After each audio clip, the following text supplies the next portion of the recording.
it just to win it all. Problems when it comes to choosing, we got all them solved. Got the picks that needin' fixed, and you know who to call. Cause this the pick vault.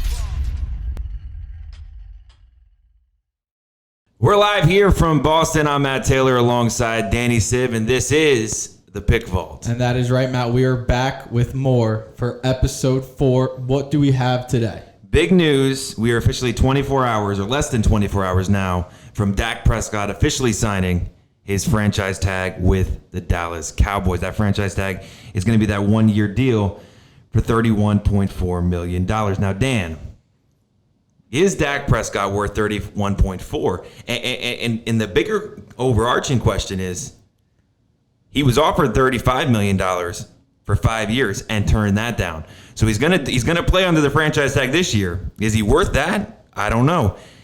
Is he worth the 5-year deal for $35? I still don't think so.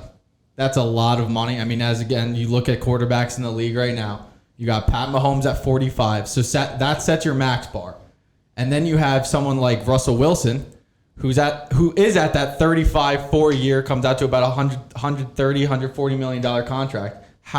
What do you think about Dak Prescott, and you compare that to Russell Wilson? Well, the problem I have with Prescott is, in 4 years, he's only won one playoff game. Now that's one thing.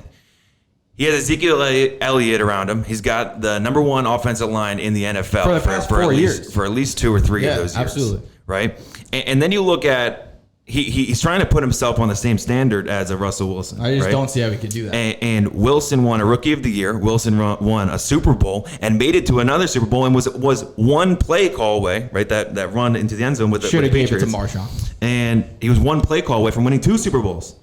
Now, and tally an MVP on there too. Yeah, no, absolutely. That's what I'm saying. I just don't see Dak Prescott being in that upper echelon of the league, because there's a few different layers, like tiers of quarterbacks, right? Obviously, you got the Patrick Mahomes. I would even say maybe the Aaron Rodgers. You got Tom Brady up there right now, and obviously they're on their back end of their career, those two.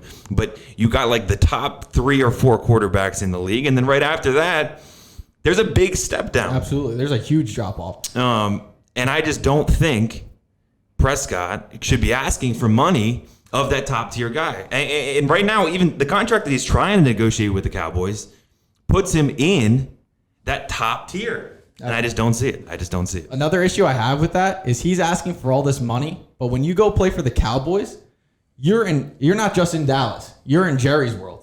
So that brings you commercials, it brings you advertisements, sponsors. The amount of money this guy is making off the field, it's asinine that he's asking for this much money on the field. No, I agree. And here's the bigger picture of it, right? Now he has all this money coming in from off the field. What did Jerry Jones do this offseason? He got, I think, the best wide receiver in the draft. He went out and he got a new coach. He got rid of Jason Garrett. He got a new coach. Right, offensive-minded guy, a coach for right next to Aaron Rodgers, right? Then he went out in the draft, drafted one of the best, like you said, one of the best wide receivers. And CeeDee Lamb out of Oklahoma. He continued to build that offensive line, and again, last season, signed Ezekiel Elliott to a long-term deal. So looking at the grand scheme of things, Dak Prescott, and I'll even take it a step further. Dak Prescott has been, for the first 4 years of his career, has been in the best situation, the best overall overarching situation a quarterback could ask for, and he's underperformed significantly every year. One playoff win when you have Ezekiel Elliott. One playoff win when you have the best offensive line in the game. One playoff win when you're playing in a weak NFC East. It just can't happen. It can't happen, and that's what I'm saying.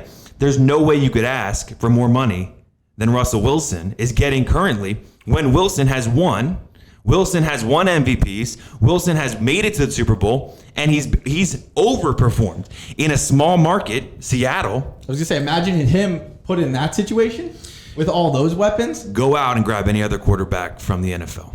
Go look at anyone that, again, Andy Dalton, who's the backup quarterback now for the Cowboys, right? He was in a terrible situation, Horrible. terrible situation.